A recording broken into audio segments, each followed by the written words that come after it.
no tanto en tus conocimientos, no tanto en tu capacidad analítica, sino más bien en tus cualidades personales, profesionales, para tener elementos de juicio adicionales.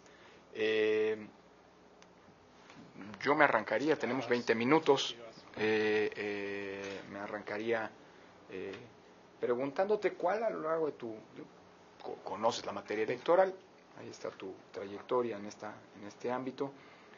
¿Cuál es el momento, digámoslo así, en el que tú puedas concretizar, a partir de un episodio personal propio, el momento de mayor, en el que has enfrentado la mayor presión en términos de condicionamientos, de coacción, para tratar de incidir o de modificar tus criterios, tus convicciones, tus decisiones que has enfrentado? Buenos días, buenas tardes a todos.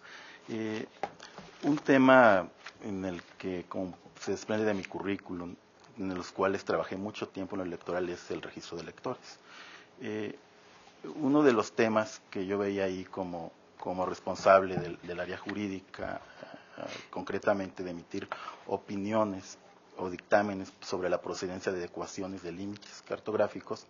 Recuerdo mucho un caso del estado de Jalisco, donde nos plantean los partidos que hagamos la afectación cartográfica previo a una elección local. Básicamente se trataba de esta zona que conurbada de Guadalajara, Zapopan, esta parte que es urbanamente bastante compleja. En ese momento ya había iniciado el proceso. Lo más sano, dadas las condiciones políticas, era no aplicar en ese momento un cambio geográfico porque tendría impactos en las diputaciones locales y en las elecciones municipales concretamente. Había una presión muy fuerte de un partido, concretamente para afectar cartográficamente de cara a esa elección. Lógicamente, cuando un partido empieza a traerlo como tema, se contaminan otros partidos más, y en un momento en el que ya una cantidad importante de partidos querían que se afectara y otros no. ¿Cómo resolverlo? Lo que a mí me toca hacer directamente es sostener una reunión con los partidos, de hecho una sesión formal de algo que antes existía, que se llamaba CONACE, y de frente plantearles que técnicamente y jurídicamente era inviable en ese momento. Técnicamente porque el decreto traía ciertos efectos que además podrían poner en duda esa afectación, aunque parcialmente se pudiese aplicar. Y la segunda tiene que ver con lo jurídico, ¿no? Cómo mover el piso cartográfico en ese momento. Más o menos, muchos partidos se convencieron, pero el partido inicial no, el que planteó el problema. Y entonces la presión fue muy fuerte en ese momento, y fue sostener lo técnico. Mi forma de resolverlo fue sostener la visión, sostener la postura. A mí me pareció que era bastante, un tema de bastante disciplina, porque si caíamos en esa afectación, después cualquier partido nos lo podría pedir, sin ningún sentido técnico jurídico. Entonces fue sostenerlo técnicamente y fue la forma en que se resolvió. Juan Manuel, pasaste ahora al ámbito electoral local después de tu paso por el Instituto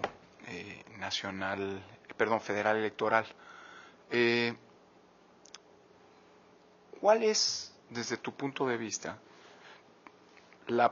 el déficit más importante que se tiene, no solo en el ámbito local en general, sino concretamente a lo que está aspirando a integrar el Consejo General del OPRI de Veracruz, el de ese instituto?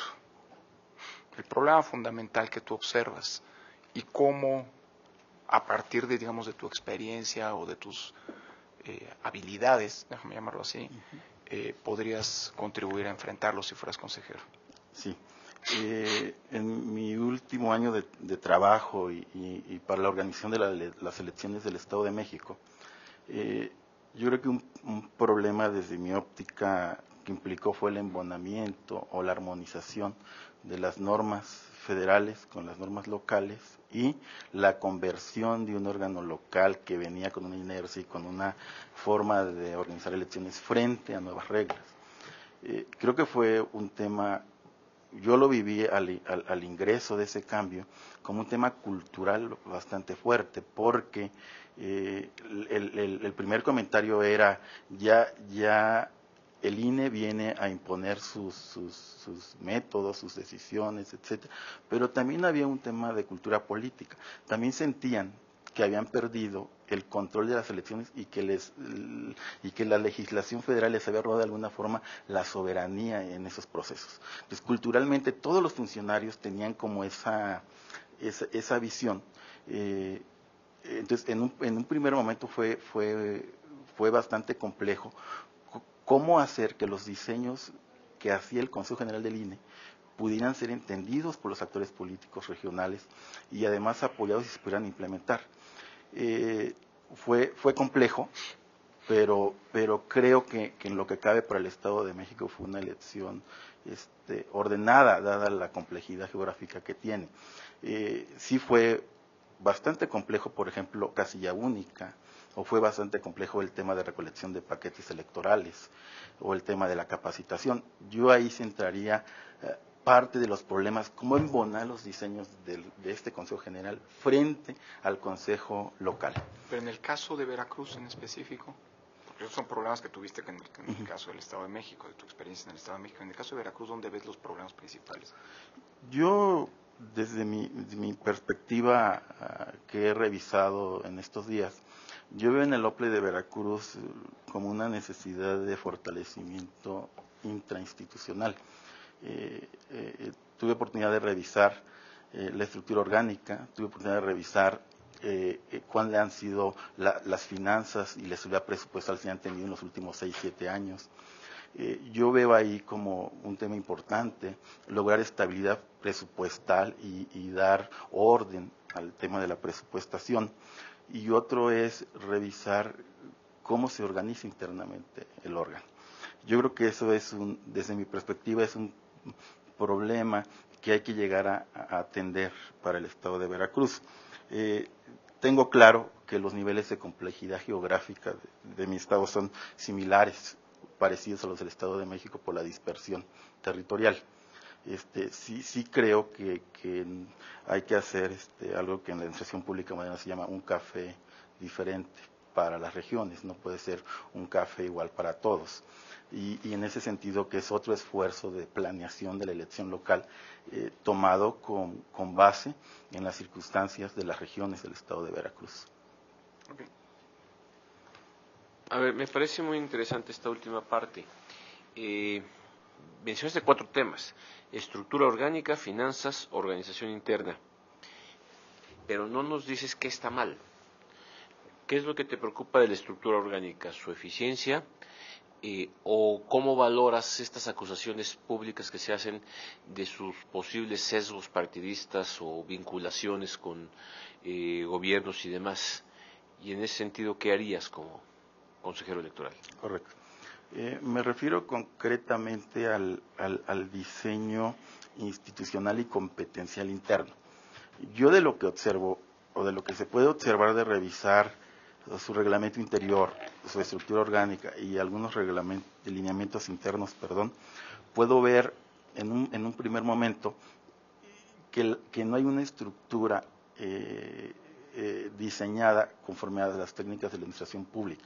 Esto es, puede haber una dirección de área o varias direcciones de área, y los niveles de responsabilidad no se señalan, no se explicitan adecuadamente, o bien no hay un nivel de mando medio, de repente está el director y el jefe de departamento. Y puede ser que de repente un área tan importante como la dirección de organización solo tenga un departamento y un director, o un área de administración que tenga una subdirección y varios departamentos. O sea que ocupa una realineación, una reingeniería administrativa, toda esa estructura. Básicamente a esa parte me refiero. Yo cómo la resolvería.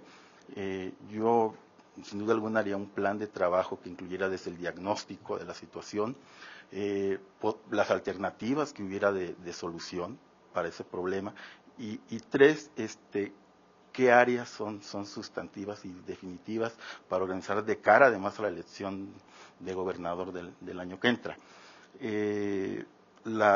Tengo claro que el tema de las acusaciones y las referencias a las preferencias políticas de las personas siempre van a estar ahí. Serán señalamientos, pero también creo que esos son temas que de cara o en forma de transparencia se deben de abordar, y si hubiera funcionarios en esas circunstancias habría que tomar las medidas administrativas que fueran necesarias, ¿no? O todo lo contrario, si fueran señalamientos sin sentido, no tomar decisiones arbitrarias. Me gustaría que extendieras esta reflexión a otra problemática que también se presenta, ya no en la estructura del OPLE como tal, sino a la conformación de consejos distritales y municipales, supongo. Que ese es otro punto de preocupación. ¿Qué hacen ahora para nombrarlos y qué propondrías que se hiciera? Los consejos municipales son 212, los de distrito son 30. Estos órganos en el estado de Veracruz son temporales. Se construyen a partir de la emisión de una convocatoria. La competencia para su nombramiento es del consejo del órgano. Tiene a la vez, la propuesta la emite el presidente del consejo, es quien al final hace la propuesta al consejo general. Es un procedimiento general así descrito en la ley, sin muchos detalles más. Yo creo que una forma adecuada de integrar estos órganos desde mi perspectiva fuera desde una convocatoria pública, que fuera transparente, pero que además incorporaran elementos adicionales que nos garanticen no imparcialidad o que nos puedan acusar de parcialidad. Por ejemplo, en el Instituto Electoral del Estado de México se integra una convocatoria pública en la cual cualquier ciudadano se puede incorporar y después insaculan. Entonces, el procedimiento de insaculación para cada municipio y para cada distrito en un ámbito político tan complejo como fue el Estado de México fue bastante útil, porque no había una decisión política del Consejo, sino una insaculación pública en la misma sesión del Consejo. Yo sí creo importante que se pudieran incorporar este tipo de mecanismos en los cuales no nos puedan hacer señalamientos de los candidatos que estamos nombrando. Juan Manuel, bienvenido. Yo te quería preguntar, más o menos, yo sé que tienes experiencia en el área jurídica, tienes experiencia, como nos has dicho, en registro, ahora viste la coordinación de los dos institutos, el nacional y el local, tienes experiencia también en lo que sería la vinculación, y ahorita manifiestas como área de interés la posible reestructuración del Instituto Electoral Veracruzano. ¿Cómo construir esto si como consejero electoral no siempre existen estas posibilidades? Digamos, no hay comisión de administración, no sé si la existe en Veracruz o no. En fin, ¿cómo construirlo como consejero electoral? ¿Tú qué harías para construir esta situación? Sí, creo que la parte central de quienes estamos en lo electoral siempre es la construcción de acuerdos y el consenso, ¿no? Sí creo que Veracruz requiere trabajo intenso, creo que se puede hacer además. Yo qué actitudes me veo para lograrlo. Yo básicamente creo mucho en la honestidad y la transparencia. O sea, si voy a plantear una innovación o un cambio interesante para el órgano, sería de cara a los propios integrantes del Consejo General del órgano del OPLE de Veracruz, pero además logrando el consenso. O sea, no imponiendo, o sea, logrando acuerdos, construyendo entre todos los consejeros, distribuyendo algo que luego en los colegiados pareciera que que quien toma las decisiones es únicamente el presidente. Yo no creo que necesariamente es así. Yo creo que más bien hay que compartir las decisiones en un colegiado y escuchar los puntos de vista. Yo creo que esa sería como el arma principal. Ok. Y platícame un poco de la reforma última legal electoral en Veracruz. ¿Cómo ves la situación de que el Congreso del Estado sea quien nombre al secretario ejecutivo del órgano electoral? Sí. La reforma electoral constitucional del Estado de Veracruz es reciente, es de enero de este año. En julio apenas se publica el Código del Estado. El Código, de una revisión general, tiene una coincidencia bastante aproximada a las reglas federales y de muchos estados. Sin embargo, como bien dice el consejero Enrique, existe el caso de ciertas reglas que lo hacen diferente. Una de ellas es el nombramiento del secretario ejecutivo del Consejo. Otra de ellas es que no se ha señalado expresamente quién tiene la competencia para nombrar a los titulares de las direcciones ejecutivas. Y algunas diferencias menores que aparte del tema de candidatos independientes, que ha sido público, que se exige un 3%, entre otras características generales. Yo creo que ahí el tema, desde mi perspectiva, y dada la polémica que hay y la acción de inconstitucionalidad que se ha presentado por algunos partidos, desde mi perspectiva, la autonomía del instituto puede ser un tema polémico. Si lo nombra el Congreso del Estado, ¿se rompe esa autonomía? ¿O no se rompe? Desde mi óptica, más allá de quién pudiera tener la razón jurídica en este tema, lo esencial es que el órgano conserve en quién lo integra esa autonomía, porque el tema jurídico rebasa la apreciación que yo pudiera tener, y la Suprema Corte hará la resolución que le toque. Mi opinión va en ese sentido, consejero. Okay, gracias. Muchas gracias. Bien, gracias. A ver, te haría una primera pregunta. Hasta donde ubico, has vivido bastantes años en el DF, ahora vives, o al menos trabajas, en el Estado de México, y te quieres ir a integrar el OPLE de Veracruz. Tenemos un conjunto de aspirantes que todos son no nada más oriundos de Veracruz, sino en su mayoría viven en Veracruz y se desempeñan en Veracruz. ¿Por qué tú crees que eso te pone en una condición de ventaja, desventaja? ¿O por qué elegir a alguien que no lleva viviendo en Veracruz tanto tiempo? Sí, gracias. Creo que las circunstancias personales y desarrollo profesional nos condicionan. Nacemos en un lugar, por ejemplo, nací en el sur del estado, me considero veracruzano, nací en Minatitlán, Veracruz, ahí hice mis estudios básicos, porque ahí está el CV y se nota dónde he estudiado, pero también tengo claro que mi arraigo y mi conocimiento de qué pasa en mi estado lo tengo claro. Tengo una conexión familiar, toda mi familia paterna, tíos, primos, están en el sur, algunos en Jalapa. Me considero veracruzano y creo que tengo en mente, de mi desarrollo profesional, aportar al estado de Veracruz. Ese es como... ¿Por qué Juan Manuel? Porque Juan Manuel, desde mi óptica, tiene conocimientos técnicos que le permitirían hacer un buen desempeño como consejero, pero además también porque considero que en este tiempo creo mucho en la construcción de este sistema electoral que nos ha llevado más de 30 años, ¿no? Y porque creo en la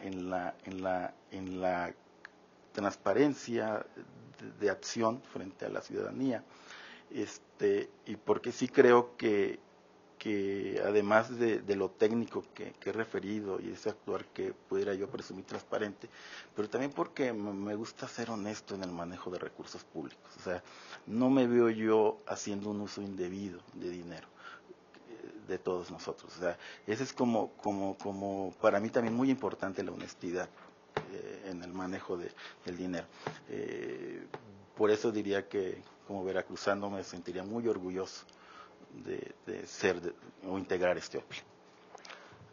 Muchas gracias, Juan Manuel. Otra pregunta. Tú estás compitiendo para integrar un órgano colegiado.